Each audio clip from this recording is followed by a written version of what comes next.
ആകാശവാണി. നമസ്കാരം. പ്രാദേശിക വാർത്തകൾ വായിക്കുന്നത് അഞ്ജന പുതിയമഠം.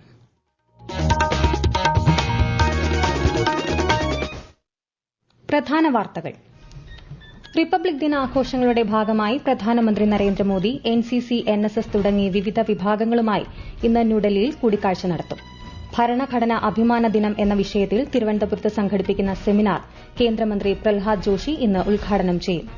രാജ്യത്തിനായി ജീവൻ ബലിയർപ്പിച്ച ധീര സൈനികരുടെ ഓർമ്മയ്ക്കായി കോഴിക്കോട് പുത്തഞ്ചേരിയിൽ നിർമ്മിച്ച യുദ്ധസ്മാരക മന്ദിരം കേന്ദ്ര സഹമന്ത്രി സുരേഷ് ഗോപി ഇന്ന് നാടിന് സമർപ്പിക്കും. വിവിധ ആവശ്യങ്ങളിൽ റേഷൻ വ്യാപാരികൾ അനിശ്ചിതകാല പണിമുടക്ക് പ്രഖ്യാപിച്ച സാഹചര്യത്തിൽ മന്ത്രി ജി.ആർ. അനിലിന്റെ നേതൃത്വത്തിൽ ഇന്ന് ചർച്ച. സാമൂഹ്യ സുരക്ഷാ ക്ഷേമനിധി പെൻഷൻ ഗുണഭോക്താക്കൾക്ക് 2 ഗഡു പെൻഷൻ വിതരണം ഇന്നു മുതൽ. ഐഎസ്എൽ ഫുട്ബോളിൽ ഇന്ന് കേരള ബ്ലാസ്റ്റേഴ്സ് ഈസ്റ്റ് ബംഗാളിനെ നേരിടും. വാർത്തകൾ വിശദമായി. റിപ്പബ്ലിക് ദിനാഘോഷങ്ങളുടെ ഭാഗമായി പ്രധാനമന്ത്രി Narendra Modi NCC, NSS, youth exchange programme കേഡറ്റുകൾ, tableau കലാകാരന്മാർ, ഗോത്രവിഭാഗക്കാർ എന്നിവരുമായി ഇന്ന് ന്യൂഡൽഹിയിൽ കൂടിക്കാഴ്ച നടത്തും.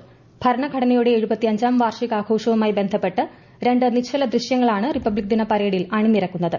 വിവിധ സംസ്ഥാനങ്ങൾ, കേന്ദ്രഭരണ പ്രദേശങ്ങൾ, മന്ത്രാലയങ്ങൾ, വകുപ്പുകൾ എന്നിവയിൽ നിന്നുള്ള 31 നിശ്ചല ദൃശ്യങ്ങളും പരേഡിൽ അണിനിരക്കും. രാജ്യത്തിന്റെ വിവിധ ഭാഗങ്ങളിൽ നിന്നുള്ള 300 കലാകാരന്മാർ പരേഡിൽ വിവിധ പരിപാടികൾ അവതരിപ്പിക്കും. റിപ്പബ്ലിക് ദിനാഘോഷങ്ങളിൽ വിശിഷ്ടാതിഥിയായി പങ്കെടുക്കാൻ കേരളത്തിൽ നിന്നും അവസരം ലഭിച്ച കൊല്ലം പെരിനാട് സ്വദേശിയും വൈക്കോൽ ഉപയോഗിച്ച് ചിത്രങ്ങൾ നിർമ്മിക്കുന്ന കലാകാരനുമായ ബി. രാധാകൃഷ്ണപിള്ള ആകാശവാണി വാർത്തകളോട്. വൈക്കോൽ കൊണ്ട് ചിത്രങ്ങൾ ചെയ്യുന്ന ഒരു എളിയ കലാകാരനാണ്. എന്റെ ഫാമിലിയിൽപ്പെട്ട എല്ലാവർക്കും ഈ ചിത്ര നിർമ്മാണ രീതി അറിയാം. അതുകൂടാതെ ഏതാണ്ട് 750 പേരം ആൾക്കാരെ ഞാൻ ഈ നിർമ്മാണ രീതി പഠിപ്പിച്ചു കൊടുക്കുവാൻ എനിക്ക് കഴിഞ്ഞിട്ടുണ്ട്. State award, national award, national merit ഉൾപ്പെടെ 4 പുരസ്കാരങ്ങൾ എനിക്ക് ഈ മേഖലയിൽ നേടുവാൻ കഴിഞ്ഞിട്ടുണ്ട്. ഇതിനോടൊപ്പം തന്നെ ഇതിന്റെയൊക്കെ ഭാഗമായി ഈ ജനുവരി 26 ഡൽഹിയിൽ നടക്കുന്ന റിപ്പബ്ലിക് ദിന പരേഡിൽ കേന്ദ്ര ഗവൺമെന്റിന്റെ ഗസ്റ്റായിട്ട് എനിക്ക് ക്ഷണം ലഭിച്ചിട്ടുണ്ട്. ഇങ്ങനെ ഒരു അവസരം സൃഷ്ടിച്ചു തന്ന കേന്ദ്ര ആഭ്യന്തര മന്ത്രാലയത്തിനും ഇതുമായി ബന്ധപ്പെട്ട് എന്നെ സഹായിച്ച എല്ലാവർക്കും 1000 നന്ദി രേഖപ്പെടുത്തുന്നു. സന്തോഷമുണ്ട്. ഭരണഘടനാ അഭിമാന ദിനം എന്ന വിഷയത്തിൽ തിരുവനന്തപുരത്ത് സംഘടിപ്പിക്കുന്ന സെമിനാർ കേന്ദ്രമന്ത്രി പ്രഹ്ലാദ് ജോഷി ഇന്ന് വൈകിട്ട് ഉദ്ഘാടനം ചെയ്യും. ചടങ്ങിൽ ബിജെപി സംസ്ഥാന അധ്യക്ഷൻ കെ. സുരേന്ദ്രൻ അധ്യക്ഷത വഹിക്കും. കേന്ദ്ര സർവകലാശാല മുൻ vice chancellor doctor G. Gopakumar, Kerala ഹൈക്കോടതി retired judge justice M R. Hariharan Nair തുടങ്ങിയവർ പങ്കെടുക്കും. കേന്ദ്ര സഹമന്ത്രി സുരേഷ് ഗോപി ഇന്ന് കോഴിക്കോട് വിവിധ ചടങ്ങുകളിൽ സംബന്ധിക്കും. രാജ്യത്തിനായി ജീവൻ ബലിയർപ്പിച്ച ധീര സൈനികരുടെ ഓർമ്മയ്ക്കായി പുത്തഞ്ചേരിയിൽ നിർമ്മിച്ച യുദ്ധസ്മാരക മന്ദിരം കേന്ദ്രമന്ത്രി നാടിന് സമർപ്പിക്കും. തുടർന്ന് എം.ടി. വാസുദേവൻ നായരുടെ വസതിയും മന്ത്രി സന്ദർശിക്കും. റേഷൻ വ്യാപാരികളുമായി മന്ത്രി ജി.ആർ. അനിലിന്റെ നേതൃത്വത്തിൽ ഇന്ന് ചർച്ച നടക്കും. വിവിധ ആവശ്യങ്ങൾ ഉന്നയിച്ച് ഈ മാസം 27 മുതൽ റേഷൻ വ്യാപാരികൾ അനിശ്ചിതകാല പണിമുടക്ക് പ്രഖ്യാപിച്ച സാഹചര്യത്തിലാണ് ചർച്ച നടത്തുന്നത്. ധനമന്ത്രി കെ. എൻ. ബാലഗോപാലും ഓൺലൈനായി നടക്കുന്ന ചർച്ചയിൽ പങ്കെടുക്കും. വേതന വർധന പ്രഖ്യാപിക്കണം എന്നതാണ് സമരക്കാരുടെ പ്രധാന ആവശ്യം. സാമൂഹ്യ സുരക്ഷാ ക്ഷേമനിധി പെൻഷൻ ഗുണഭോക്താക്കൾക്ക് 2 ഗഡു പെൻഷൻ ഇന്നു മുതൽ വിതരണം ചെയ്യും. 62 ലക്ഷത്തിലേറെ പേർക്ക് ഗുണം ചെയ്യും. ഇതിനായി 1604 കോടി രൂപ സർക്കാർ അനുവദിച്ചു. ജനുവരിയിലെ പെൻഷനും 1 ഗഡു കുടിശ്ശികയുമാണ് വിതരണം ചെയ്യുന്നത്. ബ്രൂവറി അനുവദിക്കാനുള്ള സർക്കാർ തീരുമാനം പാലക്കാട്ടെ ജനങ്ങളോടുള്ള വെല്ലുവിളിയെന്ന് കോൺഗ്രസ് നേതാവ് രമേശ് ചെന്നിത്തല. തീരുമാനത്തിൽ നിന്ന് സർക്കാർ പിന്തിരിയണമെന്ന് അദ്ദേഹം ആവശ്യപ്പെട്ടു. കോള കമ്പനി പൂട്ടിക്കാൻ സമരം നടത്തിയ ഇടതുപക്ഷം ഇപ്പോൾ ബ്രൂവറിയെ പിന്തുണയ്ക്കുകയാണെന്നും രമേശ് ചെന്നിത്തല കോഴിക്കോട് മാധ്യമങ്ങളോട് പറഞ്ഞു. ബ്രൂവറി ഉൾപ്പെടെയുള്ള അഴിമതി ആരോപണങ്ങളിൽ സമഗ്ര അന്വേഷണം നടത്താൻ സംസ്ഥാന സർക്കാർ തയ്യാറാകണമെന്ന് ബിജെപി സംസ്ഥാന അധ്യക്ഷൻ കെ. സുരേന്ദ്രൻ തിരുവനന്തപുരത്ത് വാർത്താസമ്മേളനത്തിൽ ആവശ്യപ്പെട്ടു. പ്രതിപക്ഷ നേതാവ് വി. ഡി. സതീശൻ നയിക്കുന്ന യുഡിഎഫ് സംസ്ഥാന കമ്മിറ്റിയുടെ മലയോര സമര പ്രചരണ യാത്ര നാളെ കണ്ണൂർ കരുവഞ്ചാലിൽ നിന്ന് ആരംഭിക്കും. AICC general secretary K. C. Venugopal ഉദ്ഘാടനം ചെയ്യും. 27-ന് ജില്ലയിലെ ആറളത്തും കൊട്ടിയൂരിലും പര്യടനത്തിന് ശേഷം വയനാട്ടിലേക്ക് പോകും. കോഴിക്കോട് വെള്ളിപ്പറമ്പ് 5-ാം മൈലിൽ കഞ്ചാവുമായി 2 പേരെ പോലീസ് പിടികൂടി. ഒഡീഷ സ്വദേശികളാണ് പോലീസ് പിടിയിലായത്. 1.5 കിലോ കഞ്ചാവ് പിടികൂടി. കോഴിക്കോട് മെഡിക്കൽ കോളേജ്, വെള്ളിപ്പറമ്പ് ഭാഗങ്ങൾ കേന്ദ്രീകരിച്ച് ലഹരി മാഫിയ പ്രവർത്തിക്കുന്നുണ്ടെന്ന് വിവരത്തിന്റെ അടിസ്ഥാനത്തിൽ നടത്തിയ പരിശോധനയിലാണ് ഇവരെ പിടികൂടിയത്. വിപണിയിൽ ഇതിന് 4 ലക്ഷത്തോളം രൂപ വില വരും. ഈ വാർത്തകൾ ആകാശവാണിയിൽ നിന്നും. ആകാശവാണി വാർത്തകളും വാർത്താധിഷ്ഠിത പരിപാടികളും all India radio news Thiruvananthapuram YouTube ചാനലിലും all India radio news Thiruvananthapuram Facebook പേജിലും AR News_ തിരുവനന്തപുരം ഇൻസ്റ്റഗ്രാം അക്കൌണ്ടിലും AR News_TVM X ഹാൻഡിലും ലഭ്യമാണ്.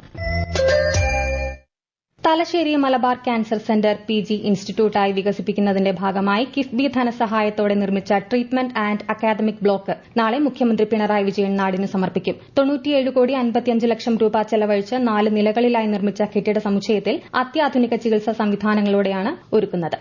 തലശ്ശേരിയിലെ ജില്ലാ കോടതി സമുച്ചയം നാളെ രാവിലെ 9:30 മുഖ്യമന്ത്രി പിണറായി വിജയൻ ഉദ്ഘാടനം ചെയ്യും. പുതിയ കെട്ടിടത്തിലേക്ക് മാറ്റുന്ന 10 കോടതികളുടെ പ്രവർത്തനോദ്ഘാടനം കേരള ഹൈക്കോടതി ചീഫ് ജസ്റ്റിസ് നിതിൻ മധുക്കർ ജാംദാറും നിർവഹിക്കും. ISL ഫുട്ബോളിൽ ഇന്ന് കേരള ബ്ലാസ്റ്റേഴ്സ് ഈസ്റ്റ് ബംഗാളിനെ നേരിടും. വൈകുന്നേരം 7:30 കൊൽക്കത്തയിലാണ് മത്സരം. ഇന്നലെ നടന്ന മത്സരത്തിൽ ജംഷഡ്പൂരിനെ പരാജയപ്പെടുത്തി ഹൈദരാബാദ് വിജയിച്ചു. ഇടുക്കി വന്യജീവി സങ്കേതത്തിനുള്ളിലെ 12 ആദിവാസി ഗ്രാമങ്ങളും മൊബൈൽ റേഞ്ചിന്റെ പരിധിയിലായി. BSNL നെറ്റ്വർക്കിലൂടെയാണ് പ്രദേശത്ത് ആദ്യമായി മൊബൈൽ സേവനം ലഭ്യമാകുന്നത്. വിശദാംശങ്ങളുമായി ആകാശവാണി ഇടുക്കി ജില്ലാ പ്രതിനിധി രതീഷ് കൃഷ്ണ. പുന്നപ്പാറ പടലുമുറിയിലും മേമാരി റോഡിൽ മുല്ലുള്ള ചൊറിയൻതണ്ടിലും 4G ശേഷിയുള്ള BSNL ടവർ പ്രവർത്തിച്ചു തുടങ്ങി. ഇതോടെ 1000-ഓളം കുടുംബങ്ങളിലായി 3000-ഓളം ഉപഭോക്താക്കൾ മൊബൈൽ റേഞ്ചിന്റെ പരിധിയിലെത്തി. അടിയന്തര ആവശ്യത്തിന് പോലും 15 കിലോമീറ്ററോളം വനത്തിലൂടെ നടന്ന വളകോട്ടിൽ എത്തി വേണമായിരുന്നു ഇതുവരെ ഇവിടുള്ളവർക്ക് ഫോൺ വിളിക്കാൻ. 2010 കണ്ണമ്പടി ഗവൺമെന്റ് ഹൈസ്കൂളിൽ കമ്പ്യൂട്ടർ ലഭിച്ചിരുന്നെങ്കിലും സിഗ്നൽ ലഭ്യമല്ലാതിരുന്നതിനാൽ കുട്ടികൾക്ക് പ്രയോജനപ്പെടുത്താൻ കഴിഞ്ഞിരുന്നില്ല. കോവിഡ് കാലത്ത് ഓൺലൈൻ ക്ലാസുകളിൽ പങ്കെടുക്കാനും ഭൂരിഭാഗം കുട്ടികൾക്കും സാധിച്ചില്ല. ഈ പ്രശ്നങ്ങൾക്കെല്ലാമാണ് ഇപ്പോൾ പരിഹാരമായിരിക്കുന്നത്. ലക്ഷദ്വീപിന്റെ ഭൂജല സംരക്ഷണ പ്രവർത്തനങ്ങളെ ശാക്തീകരിക്കുന്നതിന്റെ ഭാഗമായി കേന്ദ്ര ഭൂജല ബോർഡ്, ജല കമ്മീഷൻ, ലക്ഷദ്വീപ് ഭരണകൂടം എന്നിവ സംയുക്തമായി കവരത്തി ദ്വീപിൽ സംവാദം സംഘടിപ്പിച്ചു. കേന്ദ്ര ജല കമ്മീഷൻ, കേരള മേഖലാ ഭൂജല ബോർഡ്, ലക്ഷദ്വീപ് പൊതുമരാമത്ത് വകുപ്പ്, ശാസ്ത്ര സാങ്കേതിക മന്ത്രാലയം, വനം, പരിസ്ഥിതി എന്നീ വകുപ്പ് പ്രതിനിധികളും പങ്കെടുത്തു. ലക്ഷദ്വീപിലെ വിവിധ ദ്വീപുകളിലെ ഡിജിറ്റൽ വാട്ടർ ലെവൽ സംവിധാനങ്ങളെക്കുറിച്ചുള്ള വിശദമായ ചർച്ചകളും നടന്നു. തിരുവനന്തപുരം ആറ്റിങ്ങൽ മുനിസിപ്പാലിറ്റിയിലെ 19 മുതൽ 26 വരെയുള്ള വാർഡുകളിൽ നാളെ മുതൽ ഫെബ്രുവരി 8 വരെ ഭാഗികമായും, കിഴുവിലം പഞ്ചായത്തിലെ 2, 3 വാർഡുകളിൽ ഒന്നിടവിട്ട ദിവസങ്ങളിലും കുടിവെള്ള വിതരണം തടസ്സപ്പെടും. അമൃത് പദ്ധതിയിൽ ഉൾപ്പെടുത്തി തിരുവനന്തപുരം ആറ്റിങ്ങൽ ചിറയൻകീഴ് റോഡിൽ പൈപ്പുകൾ മാറ്റി PVC പൈപ്പുകൾ സ്ഥാപിക്കുന്നതിനും പുതുതായി സ്ഥാപിച്ച പൈപ്പ് ശാഖാ റോഡുകളിലെ നിലവിലെ കുടിവെള്ള വിതരണ പൈപ്പുകളെ തമ്മിൽ കൂട്ടിയോജിപ്പിക്കുന്നതിനുള്ള പ്രവൃത്തികളും നടക്കുന്നതിനാലാണ് ഇത്. ഡോക്ടർ സുകുമാർ അഴീക്കോടിന്റെ 13ാം ചരമവാർഷികത്തോട് അനുബന്ധിച്ച് കണ്ണൂരിൽ അഴീക്കോട് സ്മൃതി എന്ന പേരിൽ അനുസ്മരണ പരിപാടി നടന്നു. മന്ത്രി രാമചന്ദ്രൻ കടന്നപ്പള്ളി ഉദ്ഘാടനം ചെയ്തു. പയ്യാമ്പലത്തെ അഴീക്കോടിന്റെ സ്മൃതി മണ്ഡപത്തിൽ മന്ത്രിയുടെ നേതൃത്വത്തിൽ പുഷ്പാർച്ചന നടത്തി. സാഹിത്യ അക്കാദമിയുടെ VKN അനുസ്മരണം നാളെ നടക്കും. തിരുവല്ലോമലയിലെ VKN സ്മാരകത്തിൽ രാവിലെ നടക്കുന്ന പുഷ്പാർച്ചനയ്ക്ക് ശേഷം UR പ്രദീപ് MLAയുടെ അധ്യക്ഷതയിൽ നടക്കുന്ന അനുസ്മരണ സമ്മേളനം K രാധാകൃഷ്ണൻ MP ഉദ്ഘാടനം ചെയ്യും. കോട്ടയം ജില്ലാ employment exchange, model career centre എന്നിവ സംയുക്തമായി അരുവിത്തുറ സെന്റ് ജോർജ് കോളേജിന്റെ സഹകരണത്തോടെ നാളെ കോളേജ് ക്യാമ്പസിൽ തൊഴിൽമേള സംഘടിപ്പിക്കും.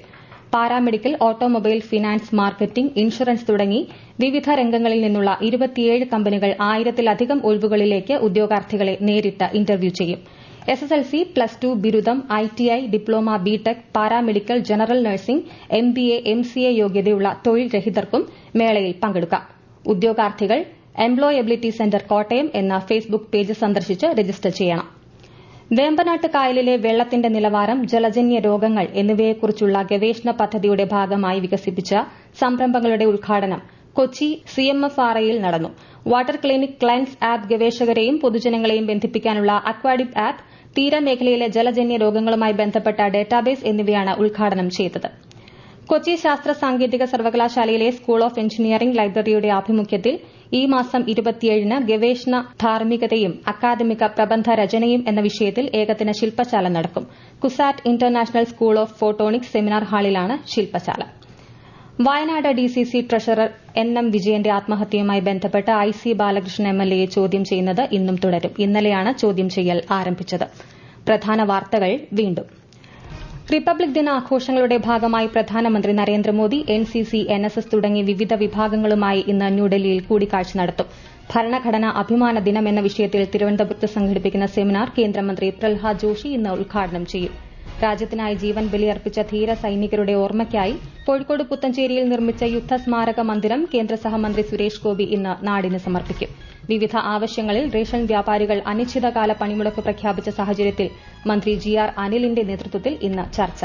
സാമൂഹ്യ സുരക്ഷാ ക്ഷേമനിധി പെൻഷൻ ഗുണഭോക്താക്കൾക്ക് 2 ഗഡു പെൻഷൻ വിതരണം ഇന്നു മുതൽ. ISL ഫുട്ബോളിൽ ഇന്ന് കേരള ബ്ലാസ്റ്റേഴ്സ് ഈസ്റ്റ് ബംഗാളിനെ നേരിടും. പ്രാദേശിക വാർത്തകൾ കഴിഞ്ഞു. അടുത്ത വാർത്താ പ്രക്ഷേപണം 12:50-ന്.